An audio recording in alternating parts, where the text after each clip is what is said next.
Special education students are treated like any other kid at one Central Valley school.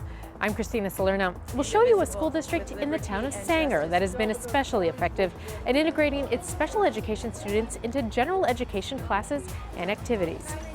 A library where high school students do much more than check out books. I'm Sarah Gardner. A unique charter school in San Diego is one of the only schools in the nation located inside of a public library. San Diego's Balboa Park is transformed into a classroom for hundreds of students each year. I'm Jim Finnerty.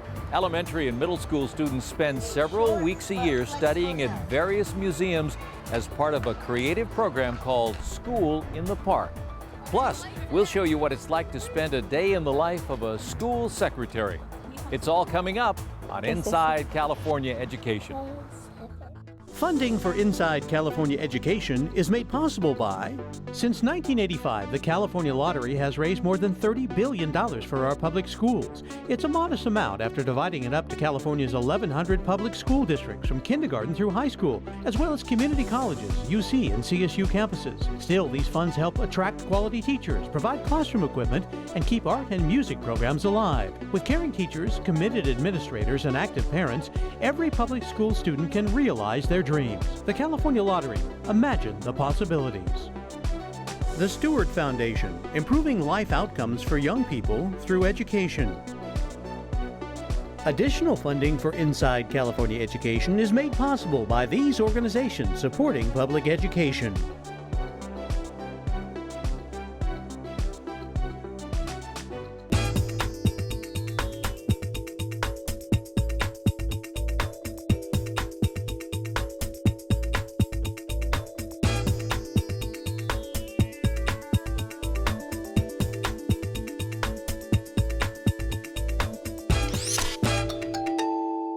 Thanks for joining us on Inside California Education. Let's take you to a school district in the Central Valley town of Sanger, which has been especially successful at mainstreaming its special education students into regular classes, encouraging them to participate in everything from academics to cheerleading to sports.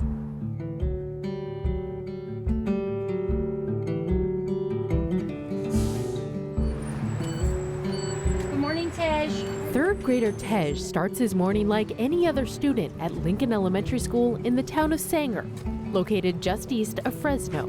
Indivisible, with liberty and justice for all. After a quick assembly on the blacktop, 1, 2, 3. Tej heads to an English class where the lesson of the day is about California Native Americans. If I put this up on the wall, am I going to be able to read it? Yeah. The 8-year-old has severe vision impairment and sometimes struggles to stay on task. That's why he's considered a special education student here at Lincoln. But you wouldn't know it by watching his interactions with the other students. That is the best thing about our school, is that they are just students. You have kids who are just identified as intellectually disabled. We have students with autism, students with Down syndrome. We have some students with muscular dystrophy. A lot of times in a special day class, you'll have kids in the back corner of the school that you don't see them. They have their own lunch, they have their own table, they have their own recess. They're not part of the school, they're not part of that culture. And our kids, this is their school, this is their home. Mainstreaming, as it's known, is happening in schools all across California. But here in Sanger, the percentage of special education students who are mainstreamed into academic classes is exceptionally high. Most special education students here spend at least 60% of their day in regular academic classes with the support of an aide. What's the sentence going to be? How are you going to write your... And all special education students are mainstreamed for at least one class a day. We know other districts, they'll do recess, they'll do PE and lunch, but we said, no, we want to do academics because we saw some strengths in our kids where we knew with a little bit of support, they could access the core curriculum. Stop doing that. All right, want to sit down at your seats? Robin Berger has taught special education students for more than 20 years in the Sanger Unified School District. Can you break it apart and find a new word in there? Around 2005, the district began making a focused effort to mix special education students with general education students. It was gradual. It was really, really slow. Okay, you know what? They can walk with their gen ed peers to lunch, or they are at recess with them. And then it was, okay, we're going to get them to the field trips. And it was just these little baby steps. And then it was like, well, you know what? they can really go into a gen ed class and they can really gain that information.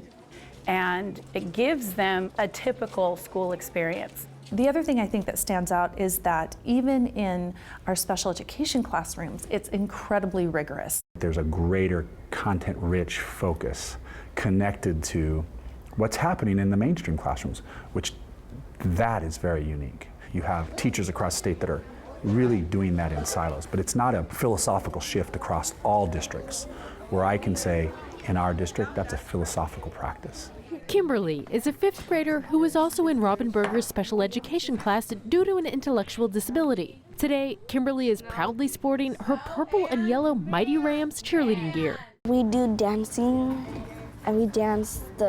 We do our cheer dance, and we go to different schools to play the games. Kimberly's like a typical 5th grader, you know. She's a cheerleader. She has friends all over campus. There's nothing that they can't be part of. There's nothing that they can't do. I think Kimberly's a perfect example. You know, she's a cheerleader here because she has the right to be. All of our kids can try out for anything.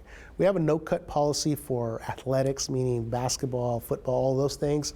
So if our SDC kids want to try out, they can. And I think it's going to be a good lifelong lesson for all kids. You know, it works both ways. I think both of them are learning from each other. But I think our general education students, they'll be able to not be afraid. They'll know how to interact with students with special needs. Do you know where black is? Our students with learning differences benefit from that access and those real life peer friends just as much as our students who may not have learning difficulties benefit from understanding that those who learn differently from us or present different from us are just kids. They're just friends to be had and friends to be made. What's happening in Sanger is a goal for other districts throughout the state, as outlined in a 2015 report by California's statewide task force in special education. The report found that too many disabled students in the state are not acquiring the skills they need to live independently.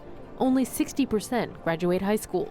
One challenge is that it costs an average of $22,000 to educate a special needs student per year, more than double the cost of a general education student.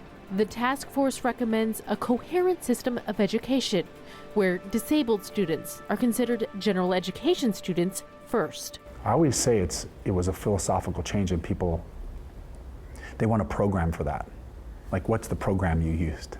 I can honestly say there's not a program for that. It really is an intense conversation that is built on transparent communication and trust and respect, and we worked hard and we work on it every day.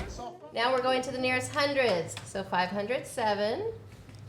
Now do I care about the hundreds? Yes! Yes. For students like Tej, Sanger's approach to special education means he can celebrate academic accomplishments just like his peers. In math, he can pretty much do it all on his own.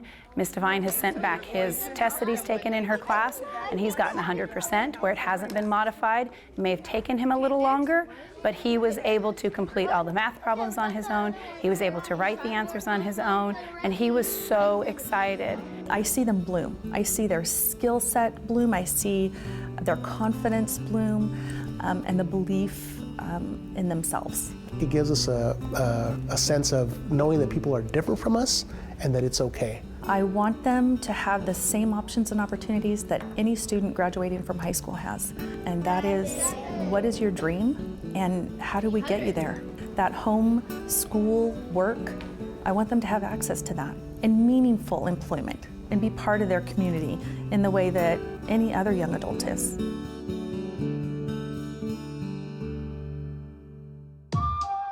To better prepare disabled students for life after high school, some schools are offering job training classes and internships.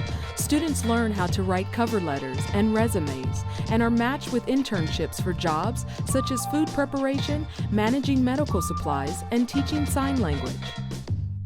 Walk into any public library in the world and you're immediately surrounded by people and books.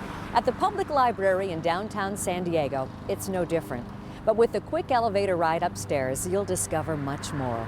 There's a fully accredited high school dedicated to helping urban students learn and succeed.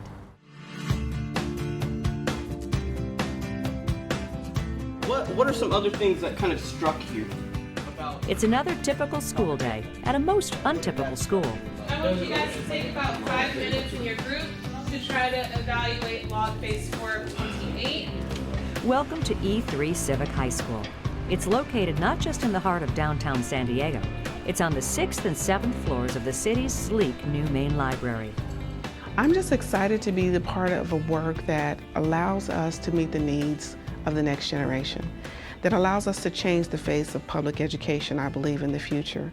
Dr. Griffith is the director of this charter school. She says establishing and developing E3 is one of the proudest accomplishments of her long career in public education. Martin Luther King said, if you see a good fight, get in it. This is a good fight. E3 was founded in 2013.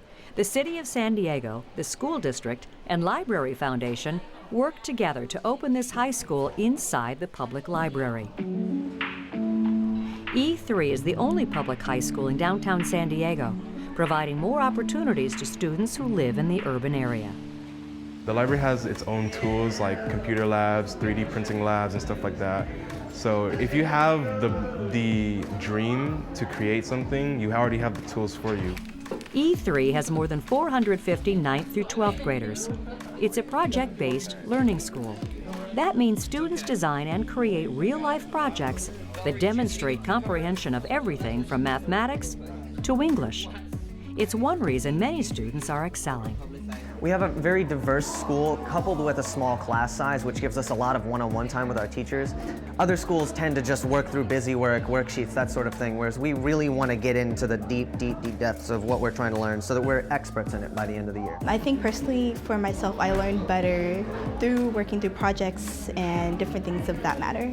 Supporters say this approach appears to be working.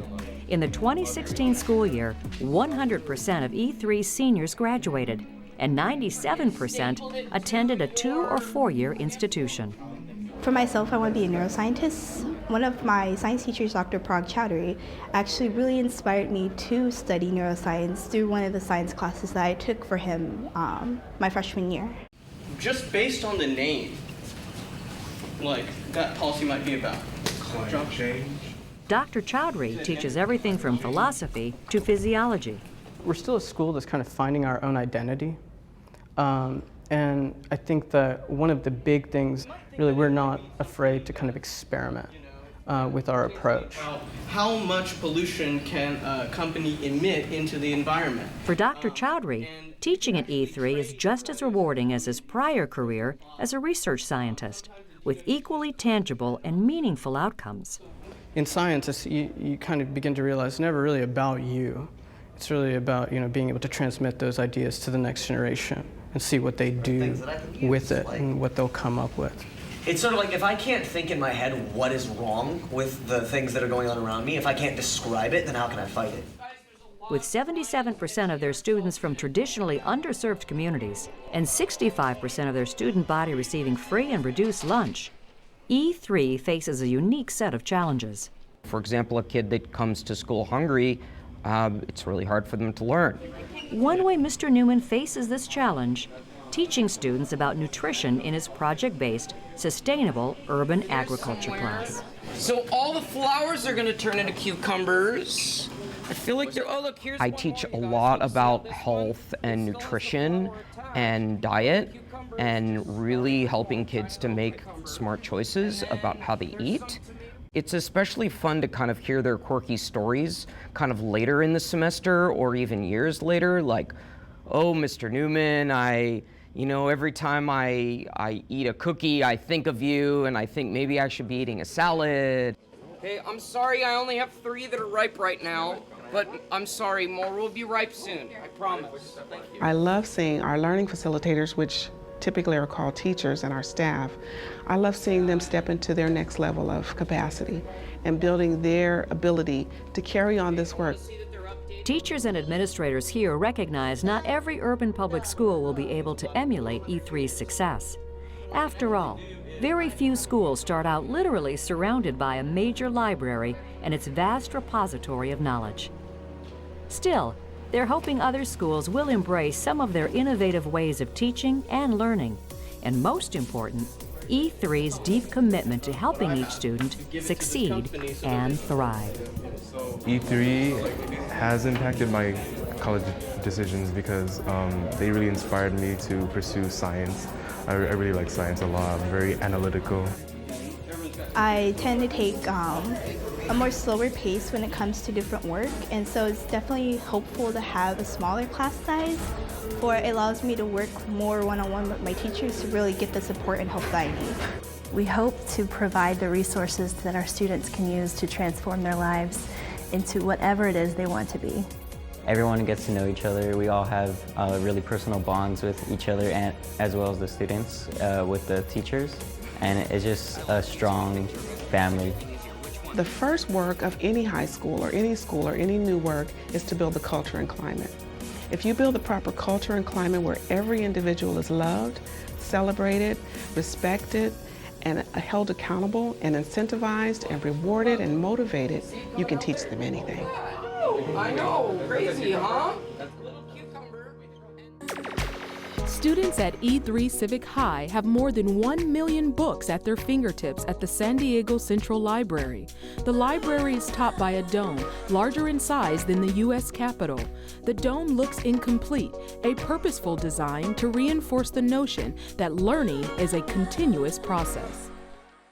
Still ahead on Inside California Education, School in the Park is a creative program that takes San Diego students out of the classroom and exposes them to the museums and exhibits of Balboa Park. But first, we'll show you a day in the life of a school secretary.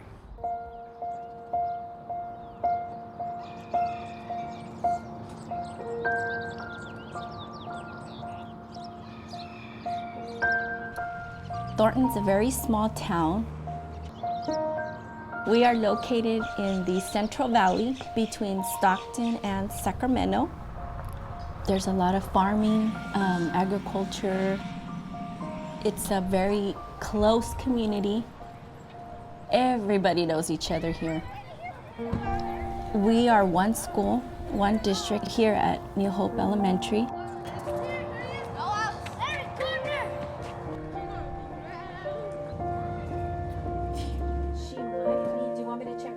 Back in 2000, when I was hired for this position as a school secretary, it was a challenge to see if I was going to be capable of doing the daily routines. So I gotta bust notes. As a school secretary here, I've had to wear many hats. We take phone calls. New Hope School. We call on students that are out sick. We do tardies. Thank you. And making copies. So one day can be just being a school nurse. Mira, ¿qué es eso?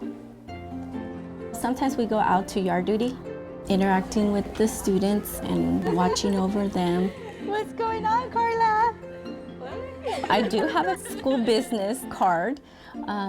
It says my name, and on the bottom it says school secretary, but it should say many hats, etc. A few years ago, I was diagnosed with thyroid cancer.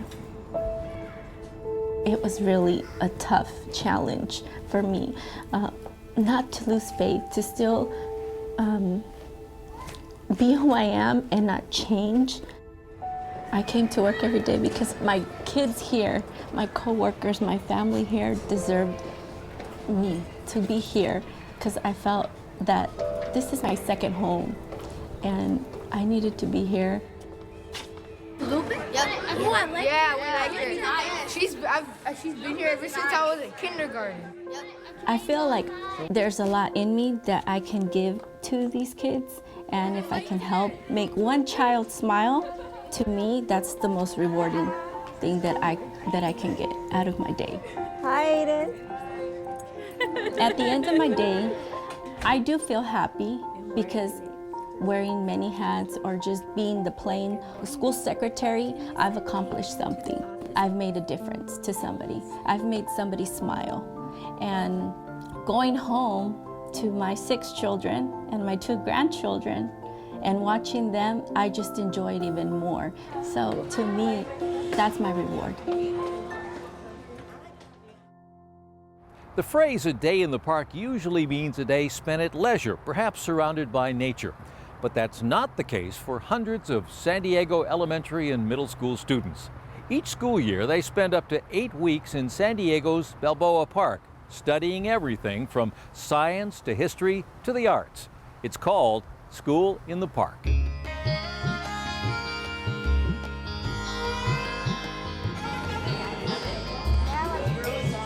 Over the million of years of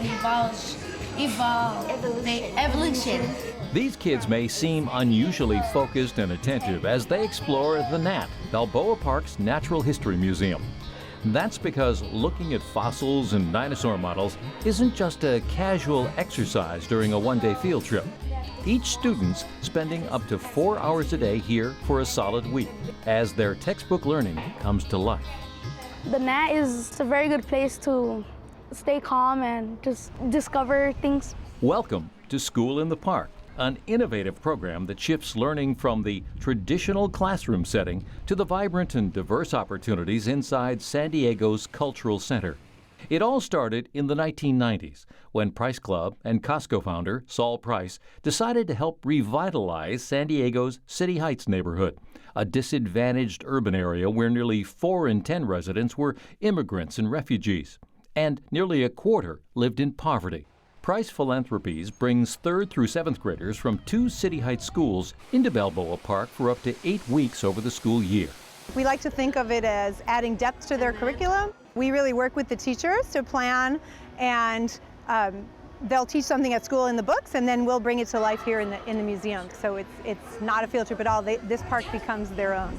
So you are trying to give me a switch that can either turn off one light bulb or a switch that can turn off both light bulbs. Making the park their own means these students will study in as many as 9 different museums, including this science center. Both went off, so where would I draw that on my schematic?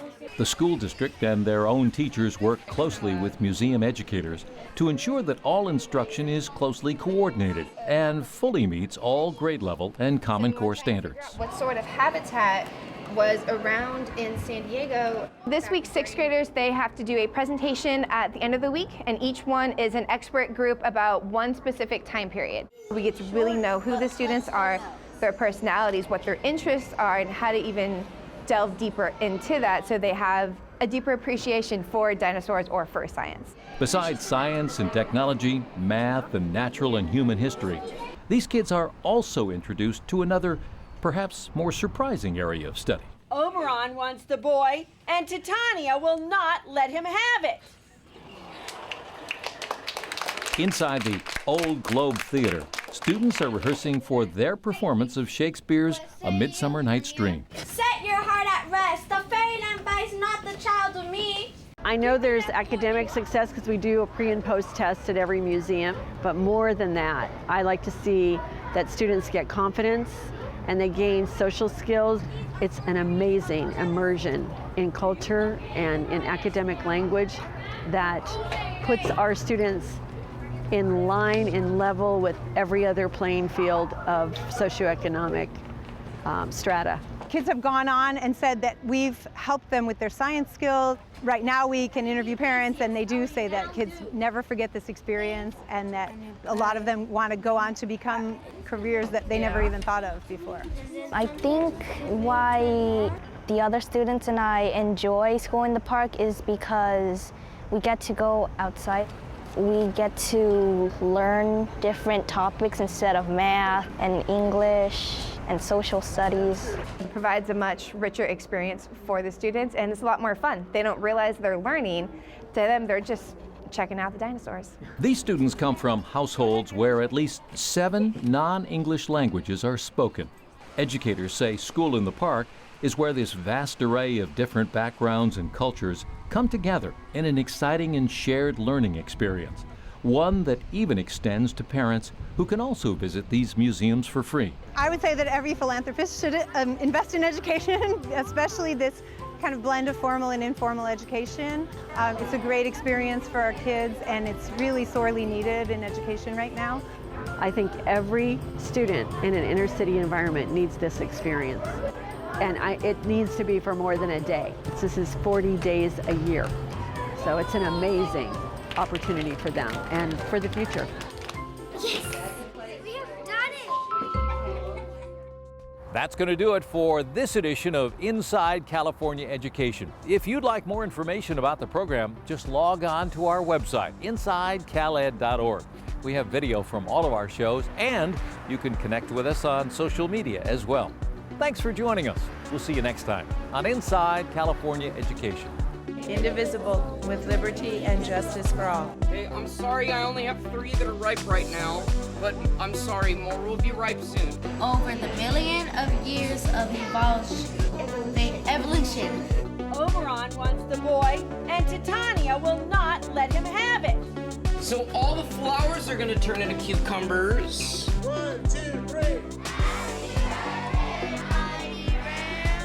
Funding for Inside California Education is made possible by, since 1985, the California Lottery has raised more than $30 billion for our public schools. It's a modest amount after dividing it up to California's 1,100 public school districts from kindergarten through high school, as well as community colleges, UC and CSU campuses. Still, these funds help attract quality teachers, provide classroom equipment, and keep art and music programs alive. With caring teachers, committed administrators, and active parents, every public school student can realize their dreams. The California Lottery. Imagine the possibilities.